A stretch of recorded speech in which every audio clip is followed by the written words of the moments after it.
నాయకులు కార్యకర్తలు ఇబ్బంది ఎందుకంటే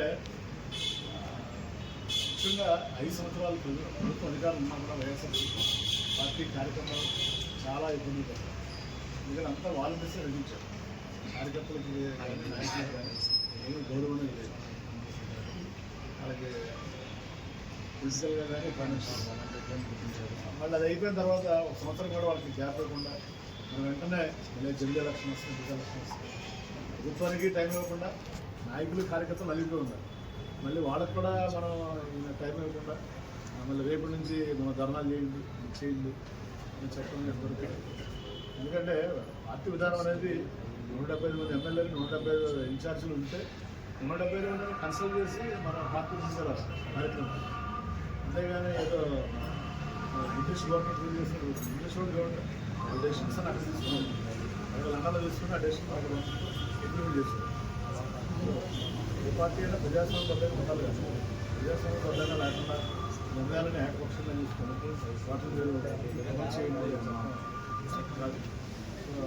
ఎందుకంటే మళ్ళీ నాకు కార్యకర్తలనే ఎంత ఇబ్బంది పడ్డారో 5 సంవత్సరాలు చూస్తారు. దగ్గర ఎంత నలిగిపోయారో దగ్గర చూస్తారు. వాళ్ళు ఇప్పటికీ కనీసం ఒక మీటింగ్ పెట్టి అవలంచుకునేవాళ్ళు.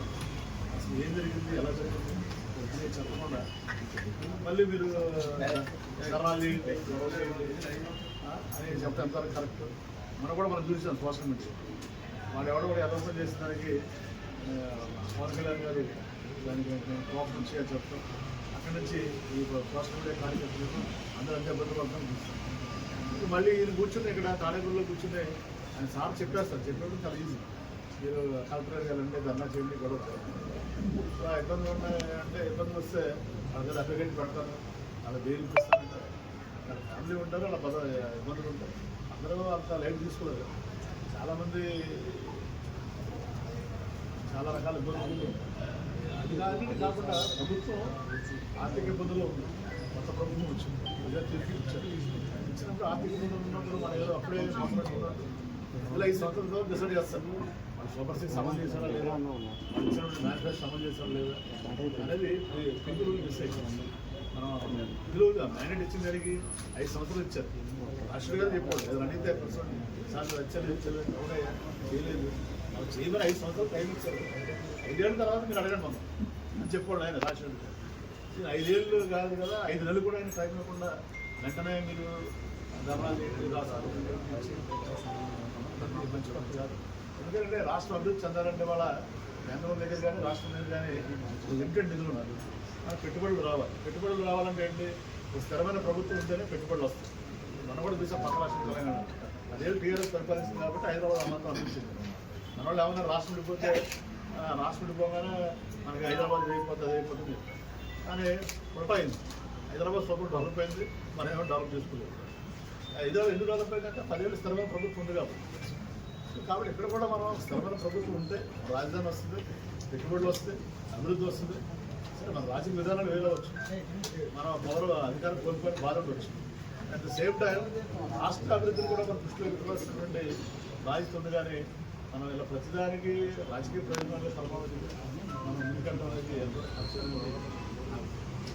అర్థం కాక దానికోసం అడ్జస్ట్ కాక నేను ఈ రోజున దాంతోపాటు నా వ్యక్తిగతంగా కూడా 5 సంవత్సరాలు నా జీవితాన్ని కుటుంబాన్ని కోల్పోయి దూరం ఉంటుంది.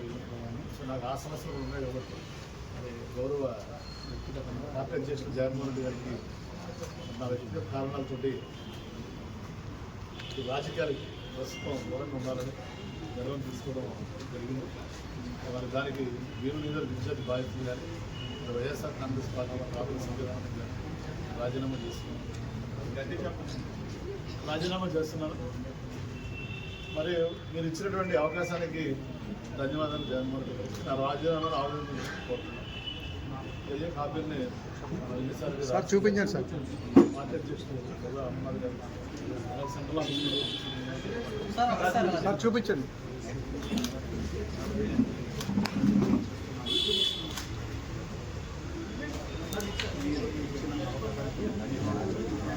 సార్ ఇది తిప్పండి సార్.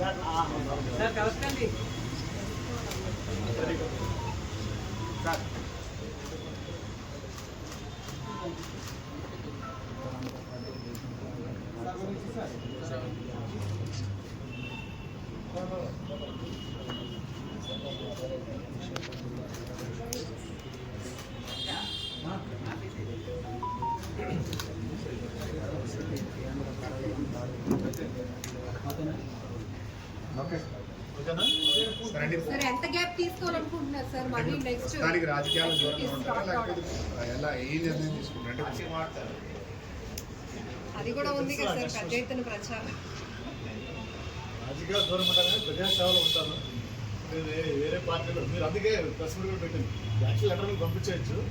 అదే మధ్యలో కొంతమంది మీరే ఇష్టం వచ్చినట్టు ధరలు అడుగుతున్నారు. దయచేసి నా మీద అసలే అవ్వదు. Media is permanent, Avanti Srinivasarao permanent. ఏదన్నా నా సంఘం ఓపెన్గా ఉంటారు, ట్రాన్స్పరెంట్గా ఉంటారు. మీకు చెప్పే చేస్తాను. ఇప్పుడు నాకు ఏ పార్టీలో చేద్దాం ఆలోచన నాలో రాజకీయ నాకు వ్యక్తిగత నేను వ్యక్తిగతంగా నా జీవితాన్ని కుటుంబ బాధ్యత అలాగే మా కాలేజీ బాధ్యత చూస్తున్నారు. తర్వాత నేను ఎక్కడైనా నాకు కావాల్సింది ఏదో డబ్బు పదవి కాదు, గౌరవం కావాలి. గౌరవం ఎక్కడ అక్కడ ఉంటాను కాబట్టి ఏదో అలాంటిది ఉంటే తప్పనిసరిగా ఫస్ట్ మా నాయకుడు రామకృష్ణ ఇచ్చాడు. రామకృష్ణ సార్ ఏదో దయచేసి తప్పనిసరిగా మీ అందరికి చెప్తే నేను నిర్ణయం తీసుకుంటాను.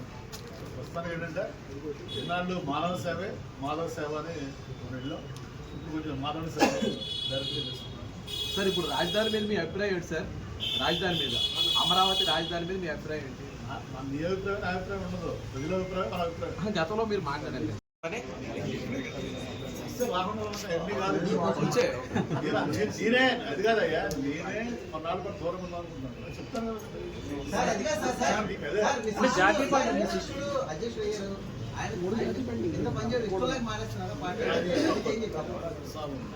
జగన్ గారు నన్నే ప్రశ్న కొనుక్కున్నారు. నేను సార్ మరి మీ అమ్మాయి నేను చిన్న చిన్న కారణాలు అంతా నాకు నేను ఆడాలంటే మినిస్టర్ 2.5 years అవగానే మార్చుతాను. నా వ్యక్తిగతంగా ఎక్కువ కోసం, నా వ్యక్తిగత ప్రయోజనం కోసం సార్ మీ అమ్మాయి ఒకటే. ఇవాళ రాష్ట్రం మనం చూస్తాం, రాష్ట్రం విడిపోయింది. 2 రాష్ట్రాలు విడిపోయింది. విడిపోయిన తర్వాత మన రాష్ట్రం ఎలా ఉంది? ఆంధ్రప్రదేశ్ రాష్ట్రం, పక్క రాష్ట్రం తెలంగాణ వాళ్ళ మూలిగా తీసుకోవాలి. మనం ఇలా ఉంది. సో దీనికి మనం ఎవరు అనేది ప్రజలు మనం కూడా ఆలోచించాలి. సార్ మీ అమ్మాయికి ప్రతి మనిషిగా ఆయన చెప్పినట్టు వ్యక్తిగత సినిమా చెప్పిన ఉంటుంది ఎజెండా. వ్యక్తిగత ఎజెండా కంటే సొసైటీ ఎజెండా చాలా ఇంపార్టెంట్. సొసైటీ ముందుకెళ్తే మనం ముందుకెళ్తాం. మనం ముందుకెళ్ళిన society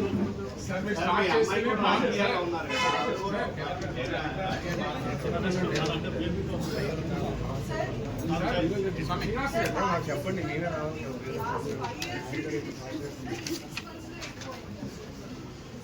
you find any major difference that you wanted to design from the party, or you have been disappointed from the techniques? Actually madam చాలా స్పీక్ ఇంగ్లీష్ తెలుగులో చెప్పండి. ప్రజలు ఇక్కడ సిద్ధాంతాలు కాదు. ప్రజలు ఏం ఆలోచిస్తారంటే నమ్మకం విశ్వాసం నాయకత్వం ఎన్నుకున్నప్పుడు ప్రజల ఆకాంక్షలు అనుగుణంగా పనిచేస్తున్న బాధ్యత ప్రతి పార్టీ మీద ప్రతి నాయకులు ఉంది. ఆ ఆకాంక్షలను నెరవేర్చడం విఫలమైనప్పుడు వచ్చేటువంటి ఇబ్బందులు.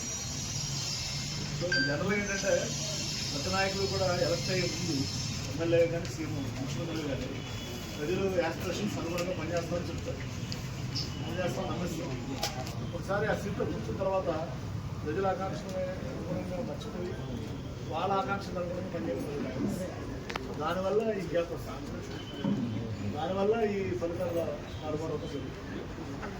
వచ్చిన తర్వాత కనీసం ఫలితాలు వచ్చిన తర్వాత కూడా మనం విశ్లేషణాత్మకమైనటువంటి విమర్శాత్మకమైనటువంటి ఆలోచన చేసుకుని ముందుకెళ్తాం. ఏ రాజకీయ పార్టీ ఏ రాజకీయ అది జరగలేదు కాబట్టి మీరు సార్ మీ ఓటమికి కారణం మీరు విశ్లేషించుకున్నారా సార్? ఓవరాల్ గా వైసీపీ ఓటమికి కేస్ స్టడీ చేయమని మేధావులు మీడియా మీరు రోజుకు 16 గంటలు పనిచేసినప్పుడు మిమ్మల్ని ఎందుకు భీమిలి ప్రజలు ట్రస్ట్ చేయలేదు? అంటే మీ పర్సనల్ గా నా గురించి కాదు, ఓవరాల్ స్టేట్ చూసి 175 రూపాయలు చూసి సార్ బయట స్టాండ్లు ఖాళీ అయ్యాయి ఫ్లెక్సీలు ఎప్పుడు సార్ మారుస్తున్నారు మళ్ళీ ఏ పార్టీకి సంబంధించి వస్తుంది కొత్త ఫ్లెక్సీలు ఎప్పుడు సార్ అంటే ఎన్ని రోజుల్లో మినిమం అంటే అందరూ అంటే పోసిపోతుంది అని చెప్పి చెప్తున్నారు సార్ జనరల్గా సార్ కాదు సార్ అంటే జనరలైజ్గా ఈ సస్పెన్స్ అనేది బయట చెప్పుకున్నా సబ్జెక్ట్ అయితే మీకు అలా కాదు సార్ అంటే మీరు సార్ ప్రత్యక్ష రాజకీయాలు మీరు దూరం అయ్యి అది ఎన్ని టైం లైన్ పెట్టుకుని ఉంటారు మీ వారసులను తీసుకొస్తున్నారని సమాచారం. అలాంటి ఆలోచన